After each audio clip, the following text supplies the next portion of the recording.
Bonjour à tous, je suis votre frère Grégory, évangéliste Grégory. Je fais ce live tout simplement pour lire la parole, la Bible ensemble, et qu'on puisse prier ensemble. Donc bonjour à toi ma sœur ou mon frère qui vient de me saluer. C'est le premier live que je fais. Pour moi c'est une nouvelle technologie qui se met en place. J'étais sur les réseaux Instagram, sur Facebook, YouTube aussi, on continue, mais c'est vrai qu'il faut aller sur là où on peut toucher beaucoup de monde, et je me suis rendu compte à travers les lives où j'incite les gens à prendre une minute, d'où le nom prend une minute. Donc j'incite les gens à prendre une minute afin de prier pour les autres, afin de prier pour les besoins, parce que un chrétien, et j'ai eu des personnes qui m'ont dit que j'étais dans l'erreur, mais on ne peut pas être dans l'erreur dans le sens où quand on prie, c'est notre respiration. Prier, c'est respirer. Prier, c'est parler avec Dieu. Prier, c'est parler avec notre Père. Prier, c'est vraiment l'essence même du chrétien. Un chrétien qui ne prie pas, pour moi, est un chrétien qui est mort spirituellement. Je le dis, même si ça a fait du mal à certaines personnes de l'entendre, mais si je l'ai dit, c'est dans le sens où cela m'est arrivé. Ça fait bientôt 14 ans que j'ai donné ma vie à Christ, et même quand j'ai donné ma vie à Christ, que je me suis baptisé, le jour où j'ai commencé à prier vraiment de plus en plus, le jour où j'ai commencé à vouloir œuvrer de plus en plus, les choses ont changé. On ne peut pas, comment on peut connaître la volonté de Dieu si on n'a pas de discussion avec lui? Je le répète, prier, cela signifie pas se mettre à genoux et prier. Non, c'est avoir une relation. Prier, parler avec le Seigneur, parler avec Dieu, tout simplement. Le sens de la prière, il est à ce niveau-là. Beaucoup de personnes vont nous dire la Bible, hein, ils crient, ils prient fort dans les coins des rues, tout le monde les voit, mais c'est pas pour autant que leur cœur appartient à Dieu. Parce qu'ils sont avides de pouvoir, parce qu'ils veulent se sentir meilleurs que les autres, ils sont orgueilleux. Et prier, c'est dans le cœur. Et le Seigneur m'a mis à cœur vraiment depuis quelque temps maintenant cette phrase: si les cieux ne sont pas alignés avec ton cœur ne doit être aligné avec ta bouche. Tout ce que cela veut dire, c'est que tout ce que tu peux dire, il faut que ce soit la parole de Dieu qui descende dans ton cœur, et ton cœur va faire parler ta bouche. Beaucoup de personnes aujourd'hui, quand ils prient, ils ne parlent que de la bouche, et ils n'ont pas le cœur. Et on va voir ça aujourd'hui justement, une attitude sans cœur. Aujourd'hui, on voit de plus en plus de personnes, on a des attitudes sans cœur. Et le Seigneur Jésus-Christ désire réellement que nous ayons du cœur. On peut lire dans le livre de Ésaïe, au chapitre 1, du verset 10 à 17. « Que m'importe la multitude de vos sacrifices, dit l'Éternel. Je suis rassasié des holocaustes, de béliers et de la graisse des veaux. Je ne prends point plaisir au sang des taureaux, des brebis et des boucs. Quand vous venez vous présenter devant moi, qui vous demande de souiller mes parvis? Cessez d'apporter de vaines offrandes. J'ai en horreur l'encens, les nouvelles lunes, les sabbats et les assemblées. Je ne puis voir le crime s'associer aux solennités. Mon âme est vos lunes et vos fêtes. Elles me sont à charge. Je suis lassé de les supporter. Quand vous étendez vos mains, je détourne de vous mes yeux. Quand vous multipliez les prières, je n'écoute pas. Vos mains sont pleines de sang. Lavez-vous, purifiez-vous, ôtez de devant mes yeux la méchanceté de vos actions. Cessez de faire le mal. Apprenez à faire le bien, recherchez la justice, protégez l'opprimé, faites droit à l'orphelin, défendez la veuve. Donc là, le Seigneur, bien sûr, il parle au peuple d'Israël. Et, ok, il parle au peuple d'Israël. Mais si Jésus-Christ est le roi des Juifs, donc ça veut dire qu'il est le roi d'Israël. Donc il faut être interloqué là-dedans en se disant, nous aussi, on critique beaucoup le peuple d'Israël, on va critiquer beaucoup ce que le peuple d'Israël a fait, mais toi dans tout ça, tu les critiques parce que tu as lu la Bible ou je t'incite vraiment à lire à partir du livre de la Genèse, qui est très intéressant de voir comment la désobéissance a grandi au fur et à mesure. La désobéissance a grandi. Et aujourd'hui, on voit qu'il y a une telle désobéissance que la parole de Dieu nous dit dans le Nouveau Testament, un jour va venir où les choses bien vont s'appeler mal et les choses mal vont s'appeler bien. Donc on est arrivé à un tel taux de désobéissance, à un tel taux d'orgueil, même dans nos églises, même à travers toutes les choses, on arrive dans notre travail, on n'obéit plus, ou sinon on va obéir parce qu'on a la carotte, parce qu'on va avoir de l'argent, donc on va faire les canards pour avoir de l'argent, mais on n'a plus cette obéissance conforme à la volonté de Dieu. On n'a plus cet instant de prière. Daniel, la parole de Dieu va nous dire que Daniel, le prophète Daniel, priait 3 fois par jour. Combien de fois tu pries par jour? Je ne compte pas les moments de prière où tu pries pour la nourriture. Mais où sont les moments de prière où tu vas passer du temps avec Dieu? Où tu vas passer du temps avec le Seigneur sans rien lui demander. Parce que beaucoup de fois, quand on prie, on va demander quelque chose à Dieu. Mais depuis combien de temps n'as-tu pas passé du temps avec Dieu simplement dans le silence? Dieu parle dans le silence. Depuis combien de temps tu dis Dieu ne répond pas à tes prières? Mais si tu parles tout le temps dans tes prières, où est le moment que tu laisses à Dieu sa place pour parler? Il faut vraiment faire la part des choses.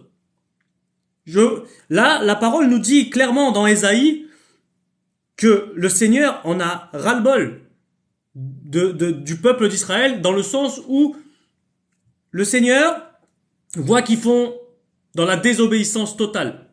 Le Seigneur voit qu'ils font des choses qui sont incorrectes. Le Seigneur voit toutes choses parce qu'il est omniscient, omnipotent, omniprésent. Amen. Et là, il nous dit clairement, l'Éternel parle en disant « Que m'importe la multitude de vos sacrifices? Que m'importe la multitude des œuvres que tu fais pour moi si tu n'as pas l'attitude du cœur ?» Quand on œuvre pour Dieu, on doit le faire avec tout notre cœur. Amen.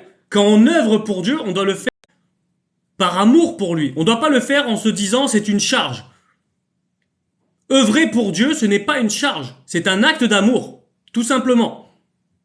C'est un acte d'amour envers celui qui nous a sauvés, envers celui qui nous a créés, envers celui qui a fait de nous une nouvelle créature. Si tu es fatigué de faire l'œuvre de Dieu, si tu es fatigué, alors tu es en train de être dans ta propre force. Je parle en connaissance de cause. Parce que on fait des évangélisations, on fait des maraudes, on fait le service à l'église. Et oui, il y a un moment où on est fatigué. On est fatigué et on tire sur la fatigue. On tire sur la fatigue jusqu'à un moment où on n'en peut plus. Mais on a besoin de se ressourcer en Dieu. Depuis combien de temps tu ne t'es pas ressourcé en Dieu? Tu n'as pas prié, tu n'as pas passé du temps avec Dieu. Pas à l'église. Je vous le rappelle, on entend beaucoup parler de ces choses actuellement sur les réseaux sociaux. L'église n'est pas un bâtiment. L'église, c'est toi, c'est moi. Si demain l'église est vide, l'église bâtiment est vide, elle ne sert à rien. Mais si toi tu es rempli du Saint-Esprit, si toi tu es rempli de Dieu, et c'est ça que Dieu cherche, que toi tu sois rempli, que toi tu sois rempli du Saint-Esprit. Parce que toi, ton corps à toi est le temple du Saint-Esprit. Si tu n'es pas rempli du Saint-Esprit, comment veux-tu avancer?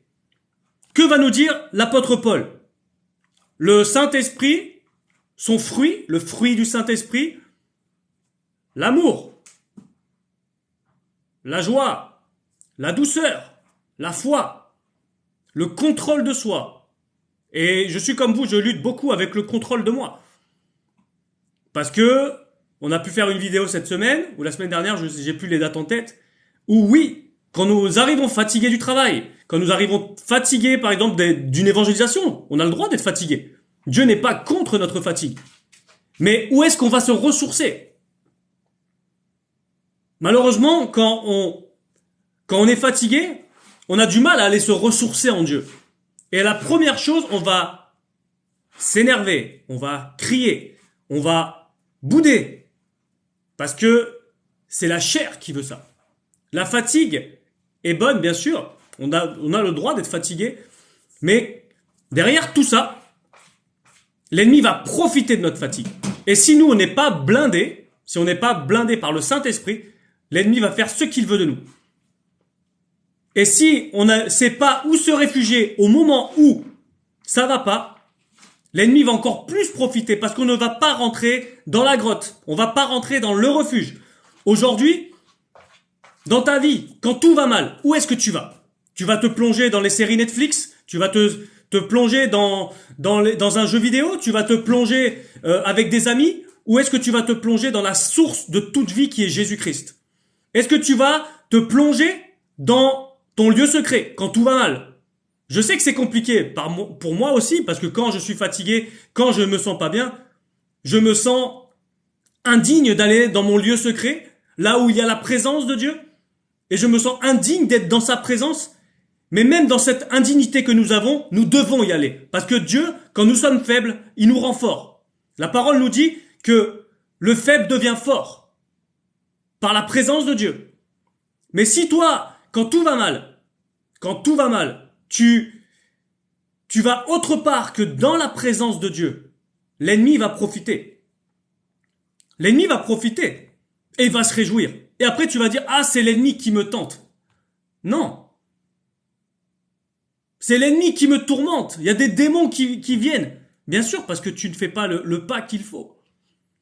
Si tu ne veux pas être tourmenté par les démons, si tu ne veux pas être tourmenté par les mauvais esprits, si tu ne veux pas être tourmenté par le diable, si tu ne veux pas être tourmenté par les choses qui t'environnent, il n'y a qu'un endroit à aller. La présence de Dieu dans ton lieu secret. Il faut que tu ailles dans le lieu secret. Qu'attends-tu pour aller dans le lieu secret? Qu'attends-tu pour aller dans la présence de Dieu? Qu'attends-tu maintenant? Pour ceux qui sont en train d'écouter ce direct, combien d'entre vous, aujourd'hui, ça va pas dans leur vie? Est-ce que tu connais l'endroit où tu dois aller quand tout va mal? Beaucoup vont se réfugier.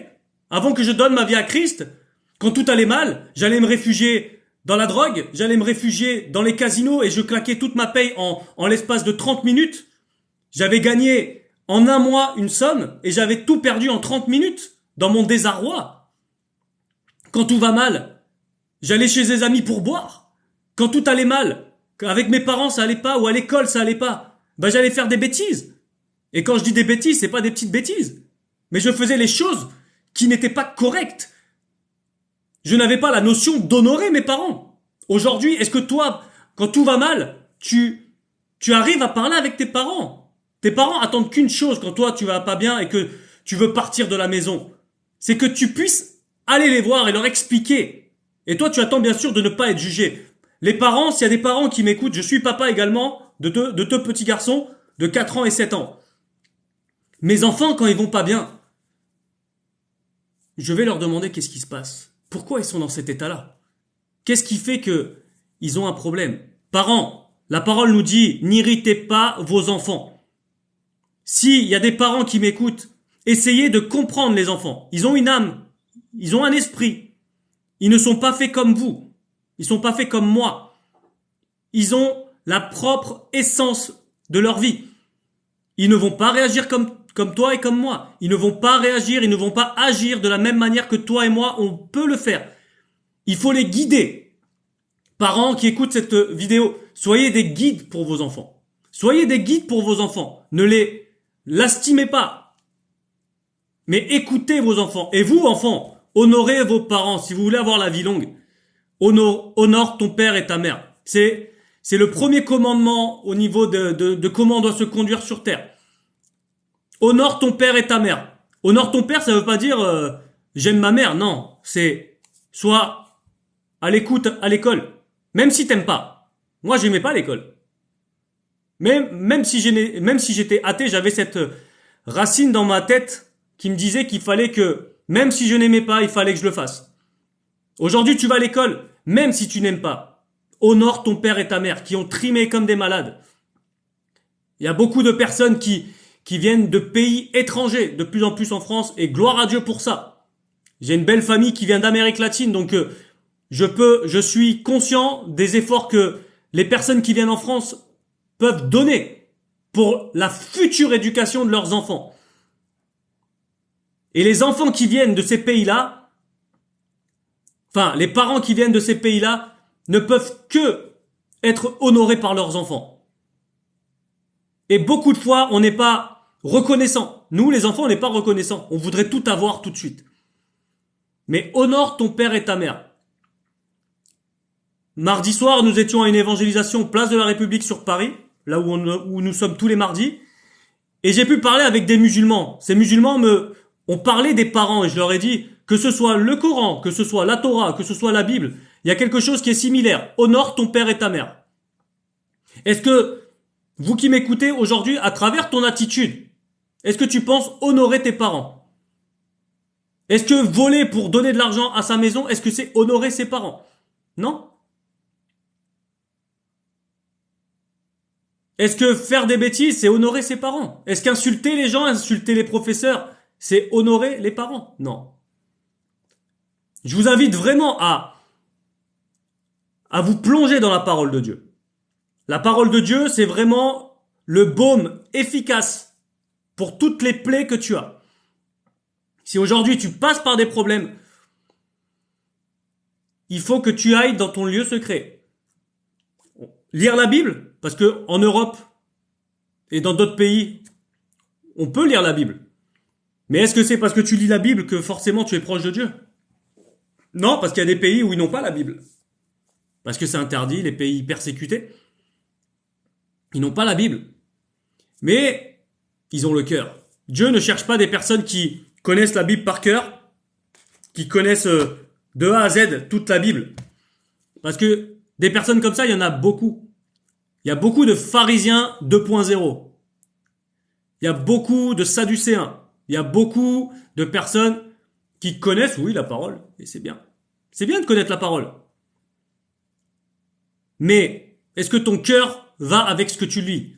Est-ce que quand tu lis la Bible, tu la lis de tout ton cœur ou tu la lis parce qu'on t'a demandé de la lire? Dans quelle attitude tu vas lire la Bible? Il est important que tu lises la Bible. La parole de Dieu nous dit d'étudier la parole, de méditer jour et nuit. Le psaume 1, on peut aller dans le psaume 1, d'ailleurs c'est ce psaume qui en parle. Le psaume 1, alléluia. Heureux l'homme qui ne marche pas selon le conseil des méchants, qui ne s'arrête pas sur la voie des pécheurs et qui ne s'assied pas en compagnie des moqueurs, mais qui trouve son plaisir dans la loi de l'Éternel et qui la médite jour et nuit. Il est comme un arbre planté près d'un courant d'eau, qui donne son fruit en sa saison et dont le feuillage ne se flétrit point. Tout ce qu'il fait lui réussit. Tout ce qu'il fait lui réussit. La parole de Dieu nous dit, il est comme un arbre planté près d'un courant d'eau. Aujourd'hui, est-ce que tu es planté dans un courant d'eau? Est-ce que tu es planté dans la source de vie qui est Jésus-Christ? Est-ce qu'aujourd'hui, en revenant sur le thème attitude sans cœur, parce que c'est le thème d'aujourd'hui, attitude sans cœur, est-ce qu'aujourd'hui, si tu es loin du cours d'eau, et si tu es loin de la fontaine de vie, de la source de vie qui est Jésus-Christ, est-ce qu'aujourd'hui tu peux dire, j'ai une attitude avec du cœur? On ne peut pas avoir un cœur sincère sans Jésus-Christ. Tu peux faire toutes les bonnes œuvres que tu veux. Mais si tu n'as pas la foi en Jésus-Christ, tout ce que tu fais, je suis désolé de te le dire, ne sert à rien. Parce que la parole nous dit, si dans toutes ces choses-là, 1 Corinthiens 13, si dans toutes ces choses-là, tu n'as pas l'amour, oui, tu vas évangéliser, oui, tu vas parler de Jésus, oui, tu es une bonne personne, mais si tu ne le fais pas avec le cœur, je vais aider cette personne-là. Mais si tu attends quelque chose en retour, tu n'es pas en train de faire les choses avec le cœur. Tu attends quelque chose en retour. Quand on fait quelque chose pour Dieu, on ne doit pas s'attendre à recevoir en retour. Moi, j'ai compris de plus en plus en évangélisant, de plus en plus en œuvrant, de plus en plus en prêchant dans l'église, de plus en plus en faisant la louange dans l'église, en ayant vraiment un service, parce que beaucoup cherchent, ça c'est une aparté, beaucoup d'entre nous, on attend encore et encore et encore, on attend toujours l'appel de Dieu, on veut toujours, je n'ai pas encore reçu mon appel, Seigneur, comment je vais faire? Je veux te servir, mais tu m'as pas encore dit ce que je dois faire. Il te l'a déjà dit. Le jour que tu t'es baptisé, le jour que tu as donné ta vie à Christ, que tu as reçu le Saint-Esprit, il t'a donné une mission. Faire de toutes les nations des disciples. Les baptiser au nom du Père, du Fils et du Saint-Esprit. Ton appel est déjà là. Ton appel est déjà là. Alors, cesse de chercher, cesse d'attendre ton appel. Cesse d'attendre. Si tu l'as déjà, ton appel. Peut-être que tu attends ton appel parce que tu attends de faire ce que toi tu veux. Et ça, c'est différent. Donc aujourd'hui, est-ce que tu peux déclarer, est-ce que tu peux le dire, je suis ferme, je suis dans la source d'eau vive. Je suis dans la source d'eau vive. Est-ce que tu peux le dire ça maintenant? Je suis planté dedans. Mes racines sont là où il y a la source d'eau vive. Est-ce que tu peux le dire ça aujourd'hui? Est-ce que tu peux déclarer de ta bouche, Jésus-Christ, je suis planté en lui? Est-ce que tu peux le dire que tu es planté en Jésus-Christ aujourd'hui? Parce que si tu es réellement planté en Jésus-Christ, alors tu dois savoir une chose. Tu n'as besoin de rien d'autre que de lui. Tout à l'heure, au début, je parlais de la prière. Cesse de demander. Cesse de demander à Dieu. On est toujours en train de demander, Seigneur, bénis-moi, Seigneur, j'ai besoin de ci, Seigneur, j'ai besoin de ça. Seigneur, pour lui, Seigneur, pour ça. Je veux ta bénédiction. On est toujours en train de demander à être béni. Mais si tu as Jésus-Christ, écoute bien, si tu as Jésus-Christ dans ta vie, si tu as Jésus-Christ dans ton cœur, tu as la plus grande des bénédictions. Si tu as Jésus-Christ dans ton cœur, tu as la plus grande des bénédictions. Les Juifs, ils ont les bénédictions, mais est-ce qu'ils ont la vie éternelle? Beaucoup veulent les bénédictions, alors que moi, pour ma part, ma plus grande bénédiction, c'est Jésus-Christ. Et sa parole nous dit que si nous l'avons à lui, nous avons toutes choses. Donc, mon frère, ma sœur, ou toi-même, qui ne connais peut-être pas Jésus et qui s'interroge, sache que je ne te promets pas que si tu acceptes Jésus-Christ que tu vas être riche. Il n'y a pas ces promesses-là dans la parole. Dans la parole de Dieu, il n'y a pas cette promesse de tu vas être riche. Tu vas avoir le meilleur des travails. Dans la parole de Dieu, il n'y a pas toutes ces choses-là. Ça s'appelle, excusez-moi, j'ai un trou de mémoire. Prospérité. Les gens qui sont dans la prospérité en Christ, c'est parce qu'on leur a vendu un faux évangile. Parce que le Christ n'est pas venu pour que nous soyons riches. Le Christ est venu pour que nous ayons la vie éternelle. Le Christ est venu pour te sauver. Le Christ n'est pas venu pour remplir tes poches. Le Christ n'est pas venu pour que tu aies un bien matériel exceptionnel. Le Christ est venu pour que tu sois sauvé. Le Christ est venu pour que tu sois libre. Parce que le sang du Christ t'a affranchi.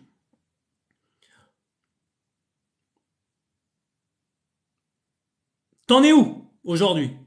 Comment t'a-t-on vendu l'évangile? Comment t'a-t-on présenté l'évangile? L'évangile, c'est un évangile qui sauve, l'évangile du Christ. Ce n'est pas un évangile de prospérité. La seule prospérité qu'il va te proposer, c'est une prospérité spirituelle. Que rien va te manquer. Niveau spirituel. Cherchez d'abord le royaume des cieux et sa justice. Et toutes choses vous seront données en plus. Est-ce que tu penses chercher le royaume des cieux quand tu lui demandes dans tes prières de t'aider dans tes finances? Cherche d'abord sa face. Vous savez, il y a une histoire dans la Bible qui est avec Josué, donc juste après Moïse, où il y a cette muraille de Jéricho qui tombe. Amen. Obéissance totale du peuple d'Israël. Les murailles tombent, Jéricho est conquis. Gloire à Dieu. Et derrière, le Seigneur quand même ordonne de ne pas prendre les trésors, de ne pas prendre rien, de ne rien prendre et de tout brûler. Donc le Seigneur demande de tout brûler. Malheureusement, il y a une personne dans cet endroit en Israël qui va prendre des biens. Et ils vont se faire lapider, parce qu'à l'époque, on rigolait pas à l'époque. Je pense qu'à l'époque, si ce qui se passait à l'époque se passerait aujourd'hui, il y aurait quasiment plus personne sur terre. Il faut se le dire, parce que c'est la grâce de Jésus-Christ, le sacrifice de Jésus-Christ nous permet aujourd'hui d'être debout. Donc je t'invite vraiment à remercier Jésus pour tout ce qu'il fait, pour tout ce qu'il a fait et tout ce qu'il va faire. Et donc on peut voir que Josué et le peuple d'Israël le peuple d'Israël va tout simplement obéir à Dieu et faire tomber les murailles de Jéricho. Et derrière, ils ne consultent pas l'Éternel. Le peuple d'Israël, après cette conquête, se sentent supérieurs aux autres. Ils se sentent supérieurs aux autres et ils se disent, il n'y a pas besoin de consulter l'Éternel, on va y aller, on va gagner. Eh ben, ils sont en déroute complète par un tout petit peuple. Ils ont conquis, ils ont détruit une énorme ville comme Jéricho par l'obéissance et parce que Dieu leur avait demandé. Et juste après, ils ne vont pas demander à Dieu, ils ne vont pas le consulter. Et quand on consulte pas l'Éternel, on va à la déroute. C'est pour ça que je vous invite vraiment à avoir une attitude envers Dieu avec du cœur, une attitude envers Dieu avec une réflexion de toujours, dès qu'il y a quelque chose dans ta vie qui se passe à tout moment, que ce soit petit, que ce soit grand, il faut tout simplement que tu consultes l'Éternel. À la plus petite chose. Si tu confies à l'Éternel une petite chose, il va pouvoir te confier des grandes choses. Ne soyons pas comme le peuple d'Israël. Au moment de la prise de Jéricho, après la prise de Jéricho, pardon, soyons comme Israël avant de prendre la prise avant Jéricho, mais ne soyons pas comme Israël avec la ville de Haï. Ayons la sensibilité, ayons la sincérité qu'on a besoin de Dieu à tout moment. Ayons la sincérité. En revenant sur le thème attitude sans cœur, juste une petite seconde, je voudrais juste répondre à Philippe U. Tu crois qu'on rigole aujourd'hui? Non. Le problème, c'est que je pense qu'il y a beaucoup de laxisme et je pense concrètement qu'il faut revenir à l'essence même de la vie d'un chrétien. On entend beaucoup un ensemble de phrases ces derniers temps qui est un poisson sans les eaux, il meurt. L'arbre sans la terre, il meurt. De la même manière, un homme ou une femme qui n'est pas dans la présence de Dieu meurt. Mais nous, c'est une mort spirituelle. On a besoin de retourner vers Dieu. On a besoin de se ressourcer en Dieu. On a besoin d'aller dans cette grotte. Il y a un passage dans le livre de Samuel avec David et même dans le livre de Chroniques, où il se réfugie dans une grotte, la grotte d'Adulam. Et il a eu besoin de se réfugier en Dieu. Beaucoup de personnes qui n'étaient pas appréciées dans le royaume de Saül ont rejoint David dans cette grotte. Et dans cette grotte, ils sont passés de simples paysans, de simples personnes comme toi et comme moi, à des guerriers. Un pouvait battre 300, un autre pouvait battre 1000, un autre pouvait battre 2000. Et ils ont eu besoin de se ressourcer. Ils ont eu besoin de ce moment avec Dieu, de le chercher en esprit et en vérité, parce que ce sont de tels adorateurs que le Seigneur Jésus-Christ recherche. Et c'était pour te répondre. Et je sais très bien qu'on ne rigole pas aujourd'hui, mais beaucoup d'entre nous rigolent. Beaucoup d'entre nous, on peut voir, hein, malheureusement, on a le cas, même si je ne suis pas d'accord à ce qu'on dise, oui, le bâtiment, tout ça. L'église, c'est nous. L'église, c'est pas un bâtiment. Comme je disais tout à l'heure, si l'église est vide et qu'il n'y a personne dedans, l'église ne sert à rien. Parce que les statues ne vont rien faire, parce que les murs ne vont rien faire. Mais si c'est nous qui remplissons l'église par nos vies, par notre témoignage chaque jour, si on remplit les églises par notre manière d'être chaque jour, si nous sommes remplis du Saint-Esprit, l'église va être remplie, l'église bâtiment va être remplie également. Et on peut le voir, hein, beaucoup de personnes ont été choquées. J'ai pu parler avec des musulmans, avec des juifs, avec des chrétiens, avec des athées, de ce qui s'est passé avec ce jeune homme qui, je veux pas lui faire sa pub parce que pour moi c'est impensable pourquoi il a fait ça. Mais pourtant, il est rentré dans une église et il a fait son truc là. Je sais même pas comment ça s'appelle, mais enfin il a fait sa danse. Ça a choqué tout le monde. Ça a choqué tout le monde. Et il y en a beaucoup qui rigolent. Il y a beaucoup de personnes qui rigolent. Croire en Dieu, ce n'est pas un jeu. Croire en Dieu, ce n'est pas quand moi je décide. Croire en Dieu, c'est quand tout va mal, quand tout va bien, quand je pleure, quand je ris. De chercher sa face. Donc je sais très bien, Philippe, il y en a qui ne rigolent pas aujourd'hui, mais il y en a beaucoup encore qui rigolent. Il y en a beaucoup qui mélangent. Il y a trop de libéralisme dans l'église. Ce jeune homme disait une chose. Si j'ai fait ça, c'était pour condamner, pour montrer la manière que les homosexuels sont appréciés dans l'église. Malheureusement, l'église a accepté, l'église protestante, l'église catholique, les orthodoxes ont accepté l'homosexualité dans l'église. Et il ose dire que les églises sont pas ouvertes. Il n'a pas essayé de faire ça dans une mosquée, il n'a pas essayé de faire ça dans une synagogue, sinon il se fait lapider. Mais on ne peut pas cautionner. On doit l'aimer. On ne doit pas aimer ce qu'il fait, mais on doit l'aimer. On doit prier pour lui, plus que tout. On ne doit pas le condamner. Si Jésus-Christ ne nous a pas condamnés alors que nous étions dans le péché, je connais des personnes qui ont donné leur vie à Christ, qui étaient dans l'homosexualité. Si nous n'avons pas la grâce de Dieu, on ne peut rien faire. Merci pour ce temps de grâce que nous avons. Et aujourd'hui, au lieu de blâmer cet enfant, parce que pour moi, à 18 ans, faire ça, c'est un enfant, il n'a pas réfléchi, on fait des choses sans réfléchir, ou des fois c'est conscient, mais ça nous permet à nous d'avoir des motivations pour prier. Ça nous permet d'avoir des motivations pour aller parler aux jeunes de qui est réellement Jésus-Christ, de qu'est-ce que le temple du Saint-Esprit. Aujourd'hui, prions pour, je crois qu'il s'appelle Benjamin, prions pour lui, prions pour sa maman.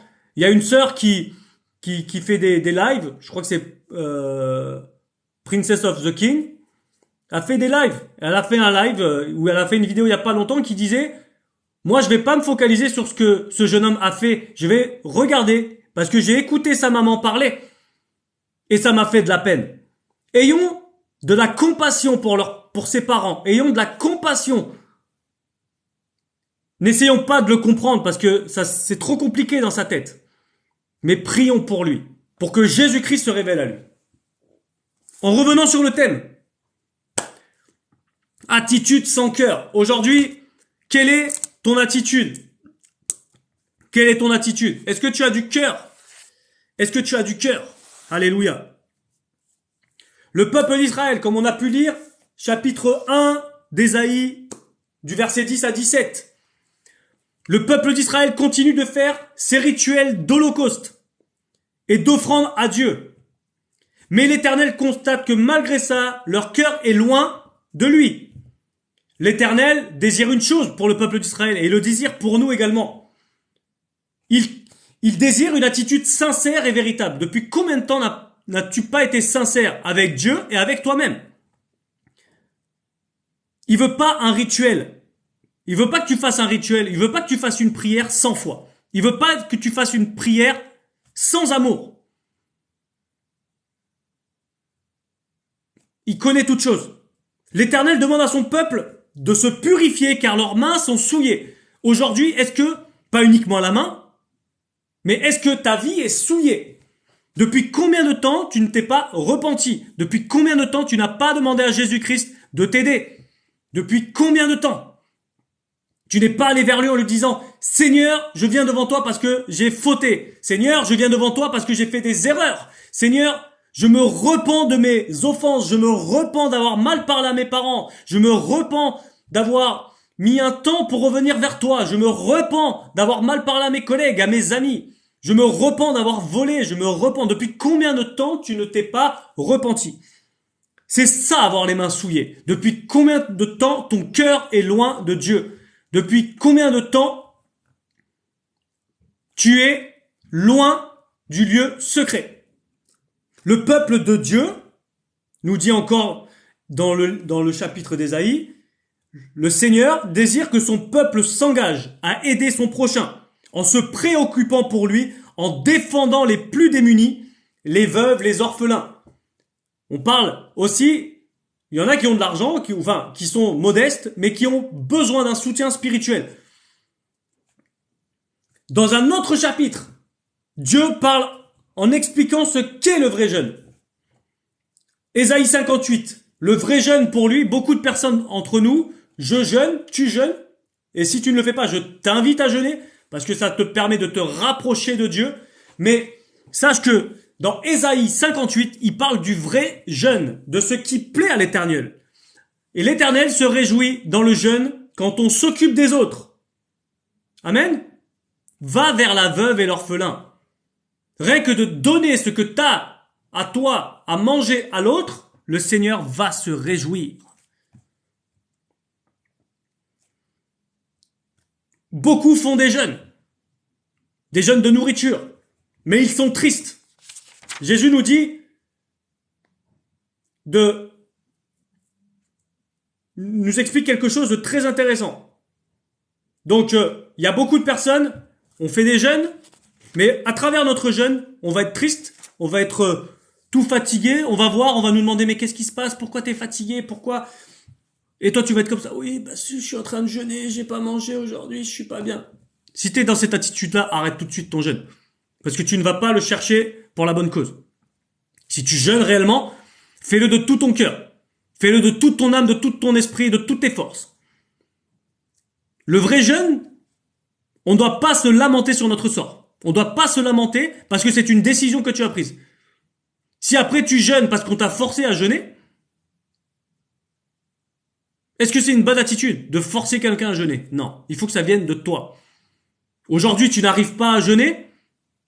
Sache que si tu ne jeûnes pas, tu ne pourras jamais avoir la maîtrise de toi. Si tu ne peux pas demander à Dieu d'avoir la maîtrise de toi, si à côté de ça, tu n'as pas la maîtrise pour jeûner. Tu passes par des moments où tu sais que tu dois lâcher prise mais tu n'y arrives pas, eh ben tout simplement, commence à jeûner. Et tu vas voir que le fait de jeûner, ça va t'aider physiquement à ne pas t'emporter, ça va t'aider spirituellement. Aujourd'hui, Jésus-Christ nous dit que nous devons adopter une attitude lorsqu'on jeûne. Aujourd'hui, quelle est ton attitude quand tu jeûnes? Quelle est ton attitude? Est-ce que tu jeûnes en pensant réellement que les choses vont changer? Est-ce que tu jeûnes en pensant réellement que le Saint-Esprit va te parler, va te guider, va te transformer, va te changer? Dieu recherche des personnes qui ont le cœur à s'occuper des autres sans condition. Lorsque nous étions pauvres spirituellement, Dieu a pris du temps avec nous pour penser nos blessures physiques et nos blessures de l'âme. Il veut nous rééduquer. Aujourd'hui, je ne sais pas dans quelle église tu vas, je ne sais pas du tout ça, mais si Vous allez dans une église où il n'y a pas de jeûne, pas de prière, pas d'évangélisation, posez-vous des questions. Posez-vous des questions.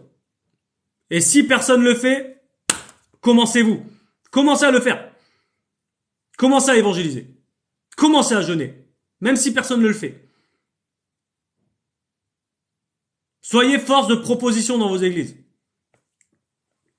Vivre sa vie chrétienne, c'est vivre pour Dieu et son prochain. La parole de Dieu va nous dire, comment peux-tu prétendre aimer Dieu que tu ne vois pas et détester ton prochain que tu vois tout le temps?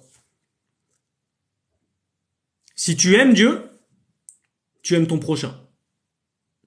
Si tu n'aimes pas Dieu, ne prétends pas aimer ton prochain.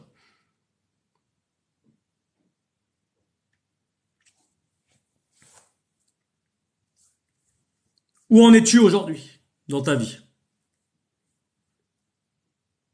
Je t'invite vraiment à, si ça va pas dans ta vie, si tu sais que ça va pas, ne permets pas de te morfondre encore plus. Ne permets pas ça. Parce que de plus en plus, le diable est là. Il rôde autour de toi. Il attend qu'une seule chose. C'est que tu sois tellement loin du berger pour te dévorer. Là, le berger, il est encore à côté de toi. Et l'ennemi, il est en train d'attendre. Il attend tout simplement pour te dévorer. Peut-être que tu es cette brebis qui est perdue. Et peut-être que tu t'identifies dans cela. Mais sache qu'il n'est jamais trop tard pour revenir à Jésus. Il n'est jamais trop tard pour l'appeler, pour lui demander de l'aide. L'ennemi, ça fait combien de temps qu'il joue avec toi? L'ennemi, ça fait combien de temps qu'il joue avec ta vie? Et toi, tu ne dis rien. Depuis combien de temps vas-tu te laisser faire par l'ennemi? Vas-tu te laisser faire par Satan? Tu as laissé la porte s'ouvrir. Tu as laissé la porte s'ouvrir. Mais quand est-ce que tu vas refermer cette porte? Quand est-ce que tu vas appeler Jésus-Christ dans ta vie pour arracher de ta vie ce que tu as laissé rentrer? Je t'explique, tu as laissé rentrer quelque chose dans ta vie. L'ennemi a bâti des autels de Baal dans ta vie. L'ennemi a construit des autels d'Astarté dans ta vie. Mais il attend une chose. Il attend une chose. C'est que tu appelles Jésus-Christ pour briser ces autels de Baal, ces autels démoniaques, ces autels d'autres divinités. Aimer l'argent, c'est un autel que tu laisses. Vous savez, il a fallu que je comprenne bien plus tard des choses sur la dîme et les offrandes. Au début, je me suis dit, parce que mon père était dans une secte à un moment, il a eu du mal à s'en sortir, c'est pour ça que j'ai eu du mal à croire en Jésus-Christ. Mais le jour qu'il s'en est sorti et qu'il a vraiment trouvé cette église où il est aujourd'hui, pour moi, dès que je le voyais donner ses offrandes, et pour moi c'était, ouais, de toute façon ils veulent toujours de l'argent, ils en veulent toujours plus. Mais pas tous ils sont pareils. C'est pas tous des sectes ou c'est pas tous toutes les églises ne sont pas pareilles. Il y a des églises vraiment de Dieu et il y a des églises qui ne sont pas de Dieu ou qui ne sont plus de Dieu. Parce que du moment que l'argent prend possession de l'église, ça n'appartient plus à Dieu. Ça appartient à Mammon. Mais il n'est pas trop tard encore pour que ces églises se repentent et reviennent vers le Seigneur. Mais pour vous dire que j'avais un problème avec les offrandes et les dîmes. C'était ça que je ne comprenais pas. Mais le jour que j'ai compris que Jésus-Christ m'a fait comprendre que du moment que j'ai commencé à donner mes dîmes, et ce n'était pas calculé, ce n'était pas quelque chose que je voulais, mais du moment que j'avais cet acte d'obéissance, j'ai pu voir la main de Dieu encore plus dans ma vie, dans ma famille. J'ai pu voir des choses que je ne voyais pas avant. Tout simplement parce que j'ai commencé à comprendre et à obéir à mon Seigneur. donner la dîme, on te demande pas.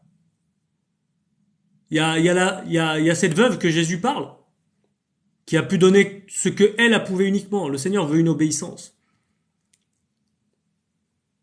Penses-tu que quand tu donnes la dîme et que tu es en conflit avec ton frère et ta sœur, tu penses que ça plaît à Dieu? Non, parce que la parole nous dit, avant de déposer ton offrande à l'autel, va pardonner à ton frère et à ta sœur.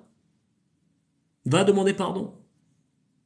Donc quand tu vas donner la dîme, si tu donnes la dîme, mais que tu n'as pas pardonné à ton frère ou à ta sœur, sache une chose, ça va remplir les poches de l'église, mais ça va pas réjouir le Seigneur.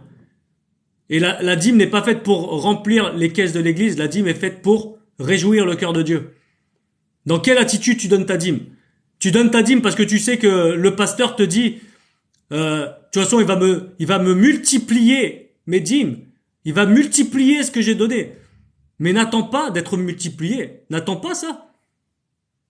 Si dans ton cœur, tu vas dans cette ambiance-là, si tu vas dans ta tête en te disant, je vais donner 10, il va me donner 100, ça plaît pas au Seigneur. Mais si tu vas, Seigneur, je n'ai que ça à t'apporter aujourd'hui, je n'ai que ça à déposer, Seigneur. Je te le donne de tout mon cœur, de toute mon âme. C'est 10% ou ce que tu peux donner, c'est le fruit de ce que j'ai pu travailler. Le Seigneur va se réjouir. Il y a cette parabole où il y a le pharisien qui dit, ah Seigneur, moi je prie, moi je jeûne 3 fois par semaine, je fais ci, je fais ça. Ne permets pas que je sois comme celui qui est à côté là, parce que lui il fait pas ci, il fait pas ça. Le Seigneur n'approuve pas l'attitude de cet homme. Mais par contre l'homme qui ne fait pas toutes ces choses-là, qui ne fait pas peut-être la prière comme lui le fait, d'une manière charnelle, mais lui va arriver avec un cœur. Il va lui dire, Seigneur, il va lui dire, mais pourquoi tu me regardes pas? Et lui, il va lui dire, je ne peux même pas te regarder. Je suis tellement indigne. Nous sommes indignes devant Dieu. On n'a même pas besoin de lever la tête devant lui. On doit toujours rabaisser notre tête. Nous sommes et nous serons toujours indignes devant lui. Parce que lui, il est pur, il est saint, 3 fois saint. Et concrètement,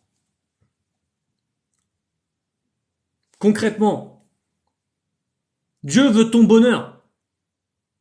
Dieu veut ton bonheur. Mais le bonheur n'est pas matériel. Regarde, t'as pas de télé, t'achètes une télé, tu vas avoir le bonheur de regarder la télé. Mais au bout d'un moment, ça va te fatiguer d'avoir cette télé. Tu vas vouloir avoir encore plus. Ou tu vas te dire, tu vas commencer à critiquer. Ouais, mais en fait, au final, elle est pas bien. Non, j'aurais dû prendre une autre. Parce que c'est des biens matériels. Et tout change sous le soleil. Mais sache que si tu cherches les biens dans les cieux, si tu cherches le trésor des cieux, alors là, tu vas avoir une satisfaction que le monde ne pourra jamais te donner. Une satisfaction tellement grande que le monde ne pourra jamais te la donner. Parce que Jésus-Christ, il t'aime d'un amour, mais on ne peut même pas comprendre cet amour. On ne peut même pas se dire comment c'est possible il a pris toutes les blessures du monde. Il a pris tous les péchés du monde à la croix.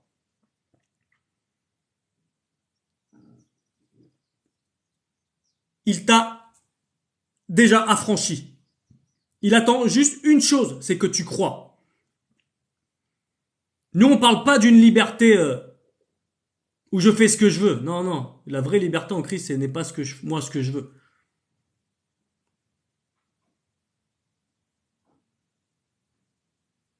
C'est une liberté de tout péché.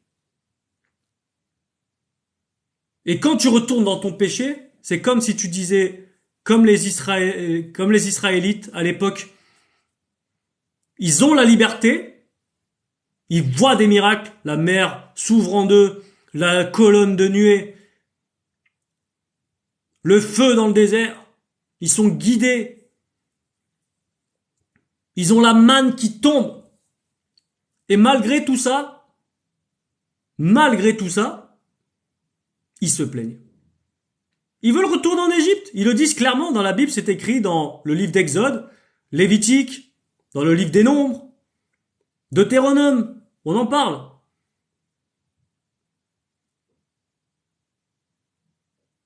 Ils ont faim. Ils veulent retourner où? En Égypte. Ils marchent trop. Ils veulent retourner où? En Égypte. Ils ont vu la mer s'ouvrir en deux. Ils ont vu la manne tomber. Ils ont vu les eaux sortir d'un rocher. Mais pourtant, ils veulent retourner dans l'esclavitude. Et de la même manière, on fait la même chose, nous. On veut souvent, quand on voit qu'il y a quelque chose où on était fort avant, mais que le Seigneur il nous en éloigne, on était bien dans un endroit, mais le Seigneur nous en éloigne, on veut retourner parce que on s'est senti tellement bien dans cet endroit-là, même si on sait que on pouvait être frappé, fouetté. Les Israélites, ils étaient fouettés, ils étaient frappés, et pourtant, ils avaient un travail dur, et pourtant, ils voulaient retourner dans leur esclavitude. Alors que le Seigneur vient les délivrer, il montre sa puissance, les 10 plaies d'Égypte. Et pourtant, ils ne sont pas satisfaits. Parce que le corps et le cœur de l'homme n'est jamais satisfait. Est-ce qu'aujourd'hui, tu es satisfait de ta vie chrétienne? Moi, je suis pas satisfait parce que, personnellement, je veux encore plus de Dieu. Je ne veux pas retourner en Égypte ou en Babylone. Comment es-tu toi aujourd'hui? Est-ce que tu te satisfais de ton niveau de vie chrétienne? Ou est-ce que tu désires encore plus? Moi, je suis pas satisfait. Parce que je veux plus de Dieu. Mais pour avoir plus de Dieu, il faut que je passe plus de temps avec lui. Est-ce qu'aujourd'hui, tu passes beaucoup de temps avec Dieu? Est-ce qu'aujourd'hui, tu passes beaucoup de temps avec le Seigneur? Dans la prière, dans le jeûne, dans l'évangélisation, en donnant à manger aux pauvres? Rejoins-nous les mardis soirs, place de la République. À 18h30. Viens réjouir le cœur des pauvres. On donne à manger, de la soupe, du café, du thé, on prie pour eux. Il y a eu des miracles sur la place de la République. Le Seigneur t'appelle à ça. Le Seigneur t'appelle à ça. Si tu ne peux pas venir, ou parce que tu habites loin tout simplement, fais-le vers chez toi. Qu'est-ce qui te coûte, par exemple, quand tu sors de chez toi le matin pour aller travailler, de préparer un sandwich de plus et de le donner à quelqu'un pendant ta pause déjeuner? Ou d'acheter un croissant de plus? Ça te fait quoi, 1 euro de plus? Si ça permet à quelqu'un de manger. Ça te fait quoi de payer un café de plus à une personne qui a besoin? Ah oui, je sens déjà venir. Oui, mais cet homme-là, on le voit tout le temps, il abuse. Mais que ta main droite ne sache pas ce que ta main gauche fait. Fais-le sans réfléchir. Fais-le en aimant les autres. Tu y vas? Même si tu sais que cette personne abuse. Moi, quand je fais les maraudes, je sais très bien que il y a 20% de personnes qui n'ont pas faim ou qui ont ce qu'il faut à la maison, mais qui viennent. Mais c'est un moment important, c'est un moment clé, ça m'est déjà arrivé. J'ai vu le gars arriver bien habillé, qui sortait du travail, et pourtant il a demandé un café. Je vais pas lui dire non. Mais ça m'a permis de parler de Jésus-Christ. Ça m'a permis de l'évangéliser. Ne voyons pas, il est là pour abuser. C'est pas grave, qu'il vienne abuser. Qu'il vienne abuser de notre gentillesse. Mais nous, profitons-en pour être des lumières. Profitons-en pour être, comme disait le titre aujourd'hui, attitude sans cœur, mais là que nous ayons une attitude avec le cœur.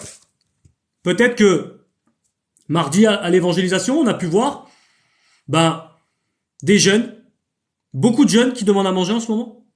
De plus en plus. Et on a pu voir quoi? Tout simplement, des jeunes bien habillés, mieux habillés que moi peut-être, et sans doute. Et pourtant, ils n'ont rien à manger dans leur frigo. Parce que les parents habitent loin, parce que leur bourse n'est pas n'est pas suffisante. Mais ne regardons pas à l'apparence. De la même manière dans les églises, regardons pas dans les apparences, regardons au cœur. Je vais prier pour toi, Isaac, après, toi qui es à l'hôpital. Si tu peux juste nous dire qu'est-ce qui se passe, et on va porter une prière pour toi après, Isaac. Amen. Pardon. Donc, comment te sens-tu aujourd'hui dans ta vie chrétienne? Tu vas à l'église? Tu restes confiné dans l'église? On parle de confinement maintenant, c'est devenu un mot courant. Mais beaucoup, on va prier pour ton pied qui s'est retourné, Isaac, par la suite. Amen. Juste, je prends un temps et après on va prier pour toi. Et après, s'il y en a qui ont des pétitions pour prier, il nous reste 40 minutes à peu près. Je suis là jusqu'à 14 heures. Comment es-tu là à l'église? Tu y vas uniquement parce qu'on t'oblige à y aller? Ou est-ce que tu y vas pour être rempli du Saint-Esprit? Est-ce que tu y vas pour écouter les témoignages à droite, à gauche, les guérisons qui ont été opérées pendant la semaine, les choses? Est-ce que tu y vas pour te remplir, pour que tu entendes les miracles que Dieu fait? Est-ce que tu y vas pour être rempli par le pasteur qui va prêcher la parole de Dieu? Est-ce que tu y vas pour te remplir pendant la louange, ou est-ce que tu y vas comme ça?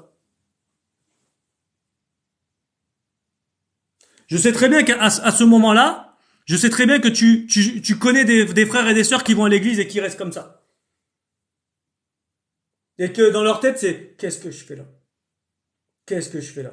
Ben, au lieu de les condamner, au lieu de penser mal d'eux, va les voir. Va les voir et prie pour eux, tout simplement. Mais sans les condamner, sans les juger, Ils n'ont pas besoin de ça. Ils viennent pas à l'église pour être jugés ou condamnés. Ils viennent à l'église pour qu'on s'intéresse à eux. Il faut s'intéresser aux gens. Donc, quelle est ton attitude quand tu viens à l'église?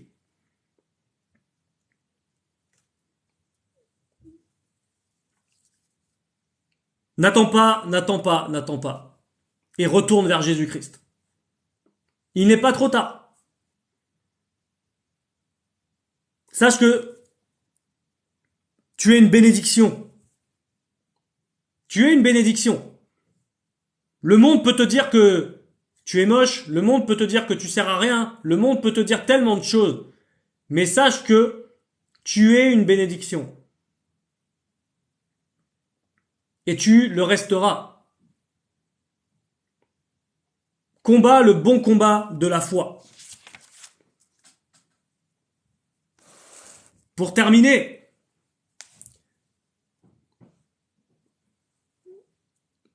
on peut lire dans les Écritures que il y avait Élie, le prophète Élie, qui avait 2 enfants. Je parle pour les parents. Et je parle pour tout le monde, au final. Il y avait le prophète Élie, qui avait des enfants qui ne filaient pas droit et qui n'avaient pas la crainte de l'Éternel. Et ils sont morts en combat. Élie est mort également quand il a su la mort de ses enfants. Tout simplement parce qu'il ne les a pas éduqués. Il ne faut pas avoir peur d'être éduqué. Il ne faut pas avoir peur d'être rééduqué. Bien sûr, quand on est dans la rééducation, c'est beaucoup plus dur que quand on est dans l'éducation. Mais si tu sens que tu as besoin d'être rééduqué dans la parole de Dieu, si tu sais que tu as besoin d'être rééduqué et éduqué dans la parole de Dieu, il faut que tu acceptes tes erreurs. Nombre d'erreurs que j'ai pu faire. Parce que je pensais pas, je suis à la louange, alors j'ai pas besoin. Non, je suis à la louange, je suis le best. Non, on est dans l'erreur. Tout le monde me regarde à la louange. C'est pas toi qu'on doit regarder à la louange. C'est Dieu. C'est Jésus-Christ qu'on doit voir à la louange. Toi et moi, on n'est que des instruments entre ses mains. Les enfants d'Élie, Ophni et Phinehas se sont perdus. Ils ont ramené l'arche de l'Alliance et ils se sont fait voler par les Philistins l'arche de l'Alliance. on voit que l'éducation est très importante. Mon frère, ma sœur, si tu as des enfants, éduque-les. Ne les irrite pas, ne sois pas constamment derrière leur dos. Rappelle-toi quand toi tu étais un enfant. Est-ce que tu aimais que tes parents soient toujours derrière ton dos? Mais éduque-les dans la parole de Dieu. Et toi, enfant de Dieu, enfant de tes parents, laisse le Saint-Esprit, laisse le Saint-Esprit œuvrer en toi. Laisse-le agir en toi. Laisse-le faire. Laisse-le faire. Laisse-le faire. Dieu est un Dieu qui écoute et qui bénit.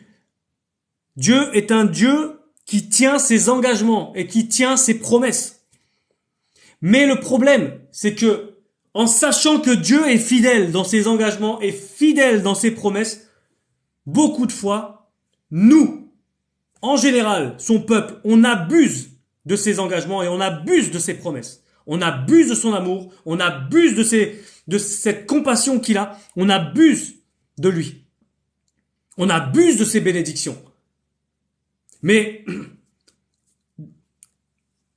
je vous invite vraiment à ne pas chercher à avoir les bénédictions. Mais je vous invite vraiment à chercher celui qui bénit. Cherchez la fontaine de toutes choses. Ne cherchez pas les bénédictions, mais cherchez celui qui bénit. On veut toujours les bénédictions. Et beaucoup de fois, le Seigneur, rien que pour nous montrer la leçon, il va nous donner la bénédiction qu'on attend. Mais cette bénédiction, on va même pas savoir quoi en faire. On est tellement impatient, on est tellement pas prêt encore à recevoir cette bénédiction que, du coup, cette bénédiction qui n'était pas pour nous, ok, tu veux jouer avec moi? Ben, je vais te laisser cette bénédiction. Mais je vais t'apporter une grande leçon. Combien de fois le Seigneur t'a répondu et tu dis, le Seigneur ne m'a pas encore répondu?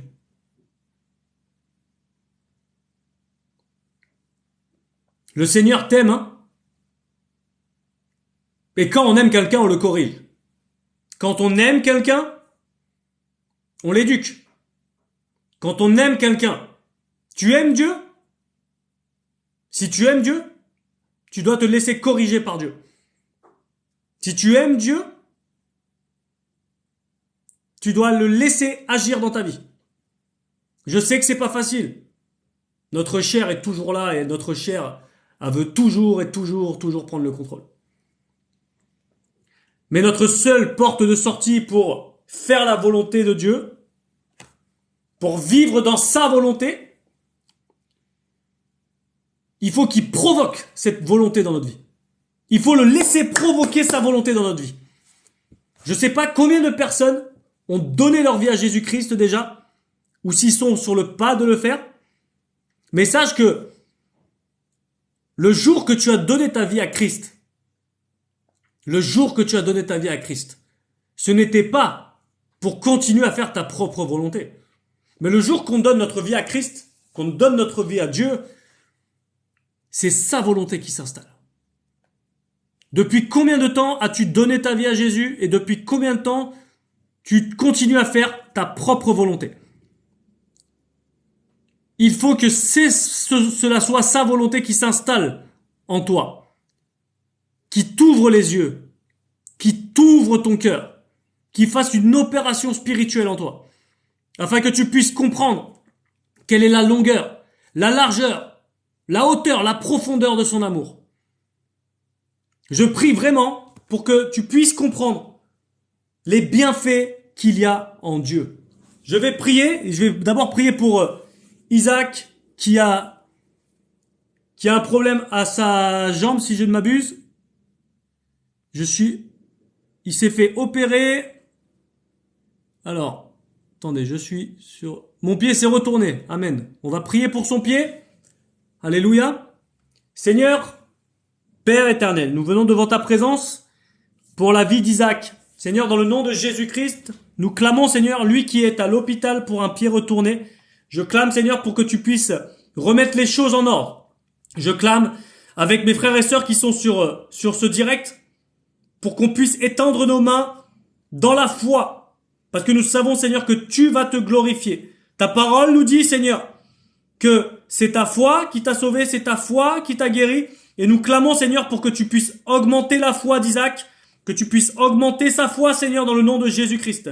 Parce que tu as pris toute meurtrissure à la croix. Ton sang a coulé à la croix pour que nous soyons sauvés, pour que nous soyons guéris de toutes nos meurtrissures. Seigneur, je clame maintenant, Seigneur, pour que tu puisses opérer, Seigneur, quelque chose de fort en Isaac, Seigneur. Je clame, mon Dieu, dans le nom de Jésus-Christ, Seigneur, pour que tu puisses toucher son pied, Seigneur.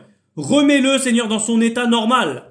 Parce que tu es le seul qui puisse faire des miracles. Parce que toi, Seigneur, tu es un Dieu de miracles.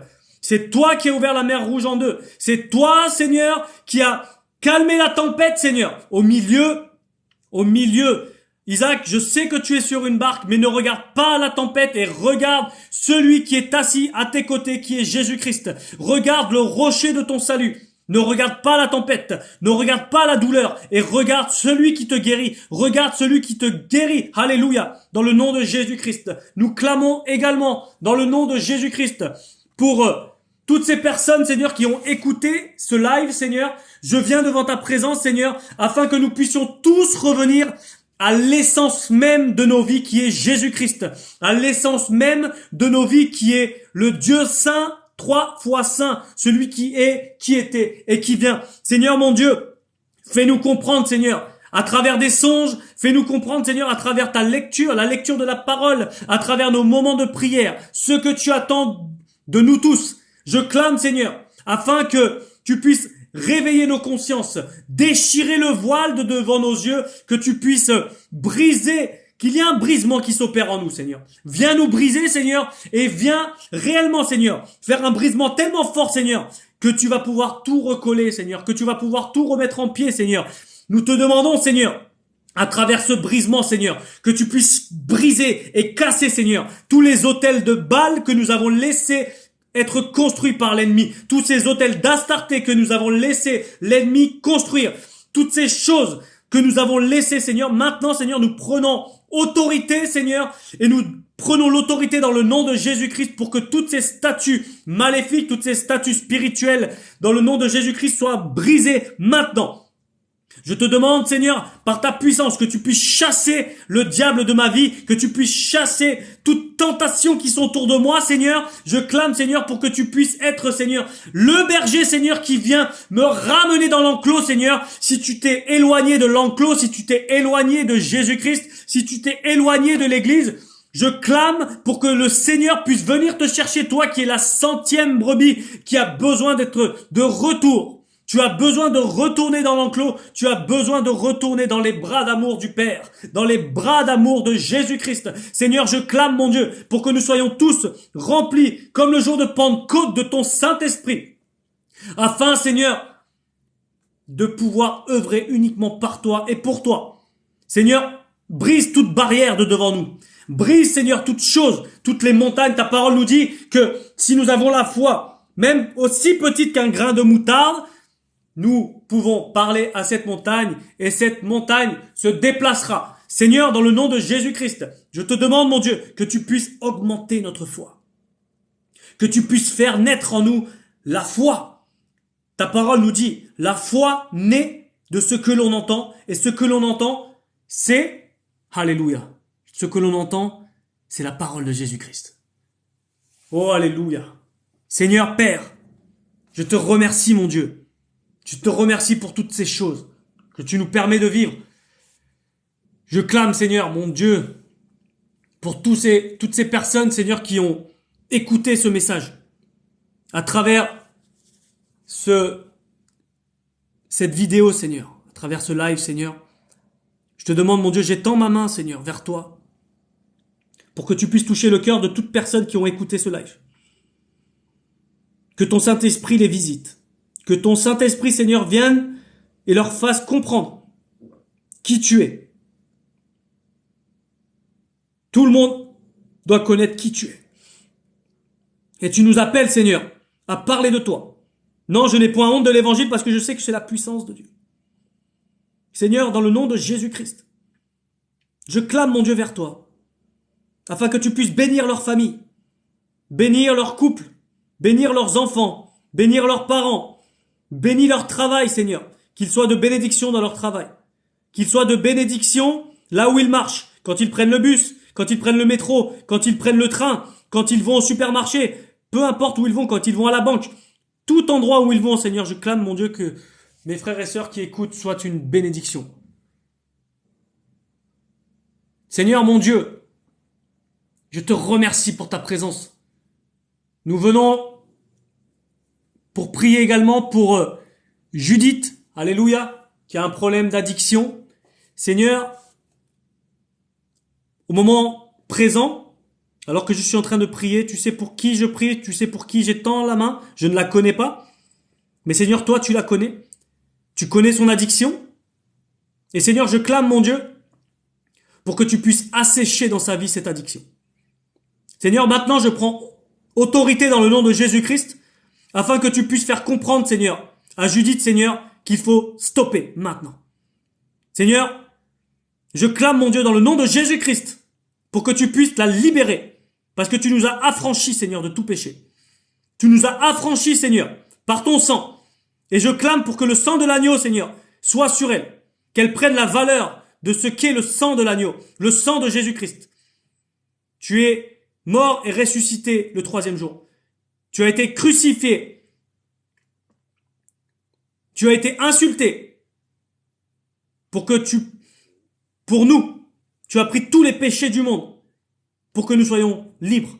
Seigneur, ne permets pas à Judith, Seigneur, de continuer cette addiction. Je clame, mon Dieu, dans le nom de Jésus-Christ, que maintenant, tout esprit qui la tourmente soit banni de sa vie maintenant. Je clame maintenant dans le nom de Jésus-Christ, afin que tu puisses la libérer.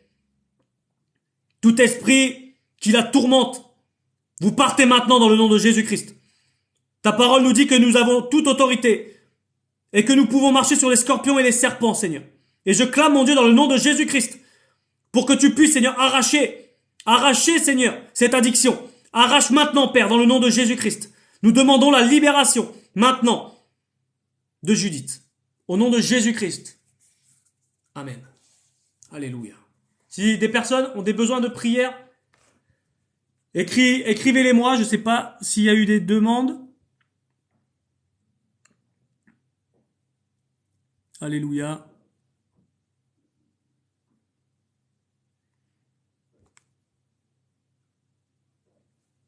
Continuons à prier. Il n'y a pas eu de demande.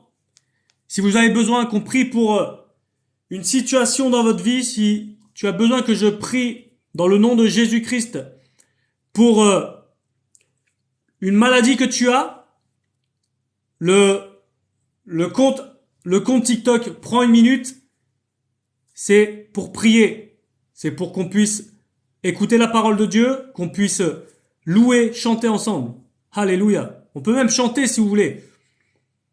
Alléluia. Seigneur Père éternel, nous chantons en ta présence. Alléluia. Je loue ton nom éternel. Seigneur, je célèbre ta bonté. Quelle joie tu vis en moi. Quelle joie tu vins pour nous sauver. Tu viens du ciel sur la terre, montrer la voie. De la terre à la croix, payé pour moi. De la croix jusqu'au tombeau, et du tombeau jusqu'au ciel, je loue ton nom éternel. Alléluia. Seigneur, nous louons ton nom. Nous prions en ton nom. Parce que tu es venu du ciel sur la terre, afin que nous soyons sauvés. Alléluia. Merci mon Dieu. Dans le nom de Jésus-Christ. Je viens, Seigneur, pour Sheida, alléluia. Elle a des problèmes et elle cherche un travail, Seigneur. Seigneur, dans le nom de Jésus-Christ, je clame, Seigneur, pour que, à travers les problèmes qu'elle rencontre aujourd'hui, tu puisses, premièrement, lui remontrer le chemin vers toi. Seigneur, dans le nom de Jésus-Christ, je clame, mon Dieu, pour que tu puisses mettre en elle, Seigneur, cet esprit de paix, cet esprit de calme, cet esprit merveilleux que tu nous donnes, Seigneur. Donne-lui, Seigneur, la paix, donne-lui le calme, Seigneur. Je clame, mon Dieu, dans le nom de Jésus-Christ, pour que tu puisses lui donner du repos dans ses problèmes. Qu'elle ne puisse pas voir les problèmes plus grands que toi, parce qu'il n'y a pas plus grand que toi, mon Dieu. Je clame, mon Dieu, vers toi, Seigneur, si telle est ta volonté, Seigneur, que tu puisses te révéler à elle. Fais-la revenir, Seigneur, dans le nom de Jésus-Christ, vers le chemin, vers la vérité et la vie qui est Jésus-Christ. Seigneur, mon Dieu, vers toi, nous clamons, Seigneur, afin que tu puisses toucher son cœur. Donne-lui, alléluia. Je sens vraiment, ma sœur, que tu as besoin d'avoir la paix en Christ. Parce que tu vois les problèmes beaucoup plus grands que Dieu. Et il n'y a pas plus grand que Dieu. Vois tes problèmes d'une autre manière. Le Seigneur me fait comprendre qu'il faut que tu vois tes problèmes d'une autre manière. Comme on a pu prier tout à l'heure, il faut que tu sois calme. Il faut que tu t'apaises. Tu es au milieu de tourbillons, tu es au milieu de la tempête. Tu es au milieu de la tempête.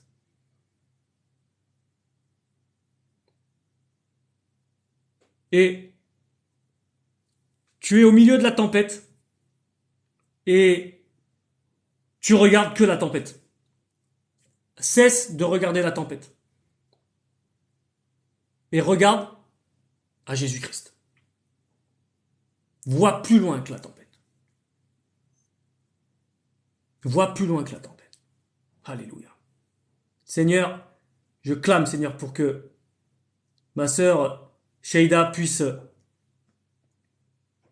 te rencontrer en esprit, en vérité. Qu'elle te cherche à travers ses problèmes, dans la prière, dans le jeûne. Ma sœur, si tu veux sortir de tout ça, il faut que tu commences à prier et à jeûner. Il faut que tu commences à t'intéresser moins à tes problèmes et à t'intéresser aux problèmes des autres. La parole de Dieu nous dit, priez les uns pour les autres, confessez vos péchés les uns aux autres, et vous serez guéris. Si tu veux guérir, ma sœur, commence à te préoccuper des problèmes des autres et tu vas voir que Dieu va s'occuper de tes problèmes. La parole de Dieu nous dit, occupez-vous de mes affaires et moi je vais m'occuper des vôtres. Je suis passé par des tourments également, ma sœur, et du moment que dans mes problèmes, j'ai commencé à beaucoup plus chercher chez les autres, le Seigneur a guéri. Et tu as besoin de voir ce qu'il se passe chez les autres. Ne te morfonds pas uniquement dans ce qui se passe. Ne te noie pas dans tes problèmes. Parce que tu ne vas jamais pouvoir sortir. Le Seigneur t'invite vraiment à sortir de là. À chercher sa face. Et à aller aider les autres. Et tu verras. Si tu suis ces choses-là, le Seigneur va faire des miracles. Alléluia. Et nous clamons pour ton travail. Je vais être clair. Seigneur, dans le nom de Jésus-Christ, que ce soit un travail conforme à ta volonté. Et non un travail conforme à la volonté de ma sœur. Je clame, Seigneur, pour que tu puisses ouvrir une porte de travail, Seigneur, qui soit ta volonté. Seigneur, je clame, mon Dieu, pour qu'à travers cet emploi que tu vas permettre, Seigneur, à ma sœur, qu'elle soit de bénédiction et qu'elle puisse se rendre compte qu'elle est utile là où tu vas l'emmener. Seigneur, mon Dieu, c'est ainsi que j'ai prié et je te remercie, Seigneur. Je te remercie pour sa vie. Je clame, Seigneur, pour également Océane. Seigneur, Père éternel, alléluia. Je clame, Seigneur, dans le nom de Jésus-Christ, pour que tu puisses faire descendre en elle un esprit de discernement. Oui, Seigneur, nous avons tous besoin de cet esprit de discernement afin de ne pas tomber dans les erreurs avec l'ennemi. Seigneur, je clame, mon Dieu, dans le nom de Jésus-Christ, pour que tu puisses lui donner ce discernement, cette sagesse, cette intelligence qui vient de toi, Seigneur. Maintenant, je te demande que tu puisses toucher son cœur, Père. Dans le nom de Jésus-Christ, je clame, mon Dieu, vers toi. Je clame vers ta présence, Seigneur, parce que tu es le seul, Seigneur, qui donne un esprit de discernement. Nous n'avons pas besoin du discernement humain, mais Seigneur, dans le nom de Jésus-Christ, je clame, Seigneur, pour que tu puisses lui donner ce discernement spirituel, ce discernement qui vient des cieux, ce discernement spirituel. Seigneur mon Dieu, dans le nom de Jésus-Christ, je chasse maintenant tout esprit impur qui essaye de la tourmenter, qui essaye de lui faire comprendre, qui essaye de lui faire croire que c'est toi qui parles, alors que ce n'est pas toi qui parles. Seigneur, si nous voulons avoir le discernement quand c'est toi qui nous parles, nous devons passer plus de temps en ta présence. Nous devons passer plus de temps à t'entendre nous parler, à t'écouter, Seigneur. Dans le nom de Jésus-Christ, je demande, Seigneur, pour que tu puisses permettre à Océane d'avoir du temps pour te chercher, d'avoir du temps pour avoir le discernement, Seigneur. Il y a beaucoup, elle cherche l'âme sœur, Seigneur. Alléluia. Tout le monde cherche l'âme sœur. Mais Seigneur, il y a une personne spéciale qui soit pour elle. Il y a une personne qui est spéciale que tu as déjà choisie depuis l'éternité, qui est la personne parfaite pour elle. Et le Seigneur me fait comprendre, ma sœur Océane, cherche d'abord Jésus-Christ. Ne trouve pas quelqu'un en pensant que c'est lui qui va te faire venir à Jésus-Christ. Non, cherche Jésus-Christ et après Jésus-Christ, il va faire grandir votre couple ensemble.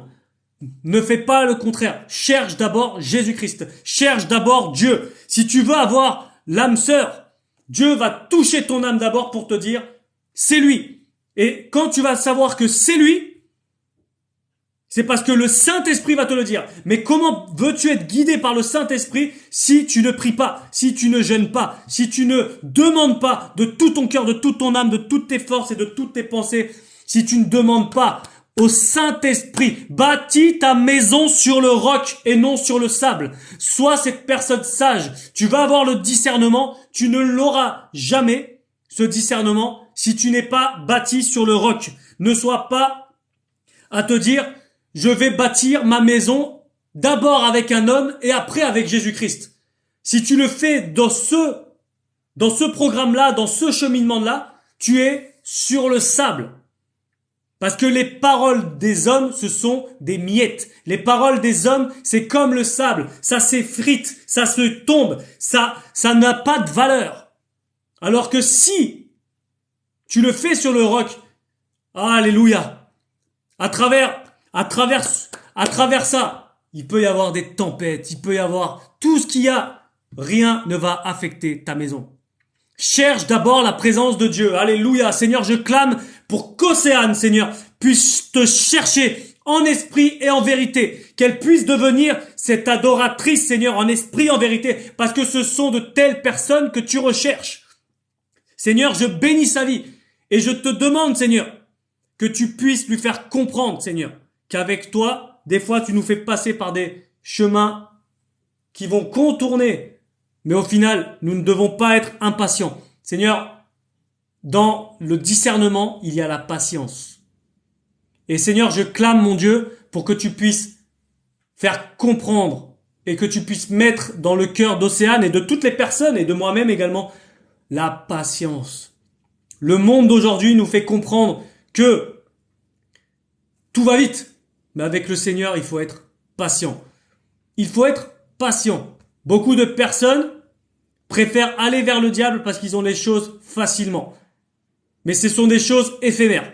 Alors qu'avec Dieu, quand il nous donne quelque chose, ce sont des choses éternelles. Alors même si ça prend du temps, le Seigneur va voir ta dextérité. Il va voir si réellement, même s'il le sait déjà lui, mais il faut que toi tu prennes conscience que tu as donné réellement ta vie à lui.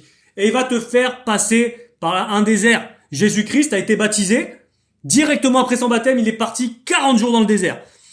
Dans ces 40 jours dans le désert, il a passé du temps dans la présence de Dieu. Ce que je veux vous faire comprendre à tous, et à toi Océane, c'est que il faut obligatoirement que tu passes dans un désert, afin que tu puisses comprendre qui est Jésus-Christ. Tu sais qui il est, mais tu as besoin de rentrer dans la profondeur, pas sur la surface. Il faut que tu rentres dans la profondeur de la connaissance de qui est Jésus-Christ. Beaucoup de nous, j'ai été pendant très longtemps un chrétien de surface. Et des fois, malheureusement, je ne suis pas un chrétien en profondeur. Mais nous devons tout faire pour être des chrétiens en profondeur. Des chrétiens qui allons lire la parole, des chrétiens qui allons prier, qui allons parler à Dieu, des chrétiens qui allons prier pour les autres, des chrétiens au top. Donc, à tous, passez du temps. Vous savez, pour arriver dans les profondeurs, qu'est-ce qu'il faut faire? Il faut creuser. Donc, je t'invite à creuser. Voilà ce que je t'invite à faire. Je t'invite à creuser. Creuser encore et encore. Creuser. Creuser, ça veut dire chercher encore plus sa présence. Creuse encore plus. Creuse, creuse, creuse. Pendant que tu es en train de creuser, il y a Netflix, il y a toutes ces entités qui vont venir, tous ces moyens qui vont vouloir te faire partir. Toi, tu vas être en train de creuser et il va t'appeler Netflix. Pourquoi tu viens pas m'allumer? C'est pas grave. Ne les allume pas. Allume pas Netflix. Si tu dois passer, si c'est ton temps de passer du temps avec Dieu, coupe tout. Coupe tout. Prends du temps et cherche la présence de Dieu. Prends des jours de jeûne. Si vous voulez, parce que le compte prend 1 minute et toi prends 1 minute, fait partie du ministère que je préside qui s'appelle À une seule voix. Donc c'est un ministère de prière et d'évangélisation. Nous travaillons avec toutes les églises et nous faisons on s'organise sur toute l'année 2022 pour faire des jeûnes réguliers, des sessions de prière régulières. Si vous voulez en faire partie, n'hésitez pas, vous m'envoyez un mail à une seule voix, donc comme ça se prononce, à une seule voix, @gmail.com. Donc, n'hésitez pas, vraiment, à une seule voix. Alors, c'est la première fois que je fais ça, je vais voir si j'arrive à écrire quelque chose. Mais je vais l'écrire quelque part. Comme ça, s'il y en a qui ont besoin de prier ou de savoir plus pour qu'on fasse nos jeûnes ensemble, il y a aucun problème. Vous m'envoyez un mail. Je l'ai écrit sur Christelle Cam. Je suis désolé, j'ai pas trouvé un autre endroit pour écrire. C'est mon premier live. Donc voilà, envoyez un mail. Besoin de prière. Si vous avez besoin de prière, si vous voulez rentrer dans nos moments de prière également, on fait ça sur Zoom. Donc n'hésitez pas à venir pour prier avec nous. Donc voilà, en tout cas, j'ai été ravi de faire ce premier live avec vous. Ça a été vraiment une bénédiction. Je pensais pas faire autant de temps, mais c'est Dieu qui guide, hein. C'est Dieu qui guide et c'est Dieu qui permet. Donc en tout cas, n'hésitez pas à liker, n'hésitez pas à partager les vidéos du compte Et toi prends 1 minute. Donc on est là pour édifier, on est là pour passer du temps et pour inciter les gens à prier pour les autres, prier pour des malades, prier pour également on va mettre en place, prier pour que les hommes politiques puissent donner leur vie à Christ, pour que les footballeurs, les gens qui sont dans le show business puissent donner leur vie à Christ et qu'ils soient sauvés, parce que tout le monde est appelé à être sauvé. Il y avait un homme très riche qui s'appelle Zaché, qui a volé le peuple à un moment, mais quand il a rencontré Jésus-Christ, il a tout rendu, il a même rendu 5 fois plus. Donc la grâce de Dieu, c'est pour tout le monde. La grâce de Dieu tombe sur les bons et sur les mauvais. Il y en a qui sont mauvais encore, mais je sais que la grâce de Dieu peut changer. On peut voir Nabuchodonosor, le roi Nabuchodonosor au temps de Daniel. À la fin de sa vie, il a donné sa vie à Dieu. Il a accepté Dieu. Donc il faut espérer, en tant que chrétien, on doit espérer que les hommes politiques, que les gens, même s'ils ont fait du mal, puissent donner leur vie à Christ. C'est tout ce que je souhaite, parce que c'est notre rôle de prier pour nos pays, c'est notre rôle de prier pour notre gouvernement. On va me dire, mais pourquoi prier pour le gouvernement? Parce que c'est important. Je pense que si vous connaissez un peu la Bible, Joseph n'était pas d'accord avec ce que faisait le pharaon, mais pourtant, il a été de bénédiction, donc nous devons être des bénédictions. Et Daniel aussi n'était pas d'accord avec ce que faisait Nabuchodonosor. Daniel n'était pas d'accord avec la grande statue en or que Nabuchodonosor avait érigée, mais il a continué à prier. Et à force de prier, Nabuchodonosor a donné sa vie à Dieu. Il a reconnu la grandeur de Dieu. Donc on est obligé de prier pour tout le monde. C'est notre rôle. On va prier pour que les stars puissent donner leur vie à Christ, qu'elles comprennent qui est Jésus-Christ également. Il y a des stars qui sont malades, hein, des stars du show business qui sont malades. Et notre rôle, c'est de prier pour eux parce que c'est important. C'est important. Et par exemple, j'ai vraiment à cœur depuis quelques temps, j'ai appris le cancer de Florent Pagny, pour ceux qui le connaissent, ce chanteur français. Eh ben, je ressens vraiment qu'il faut prier pour lui. Donc, prions pour lui pour que la grâce de Dieu soit sur lui, qu'il soit guéri et qu'il puisse rencontrer réellement le Seigneur Jésus-Christ comme beaucoup d'entre nous l'avons rencontré. Nous sommes personne pour les juger. Ce n'est pas parce qu'ils passent à la télé qu'ils n'ont pas le droit à la rédemption. Ce n'est pas parce qu'ils ont de l'argent qu'ils n'ont pas le droit à la rédemption. Mais on a tous besoin de la grâce de Dieu. Donc ne les condamnons pas. Et je vous dis à très bientôt sur Et toi, prends une minute. Soyez bénis et à très bientôt.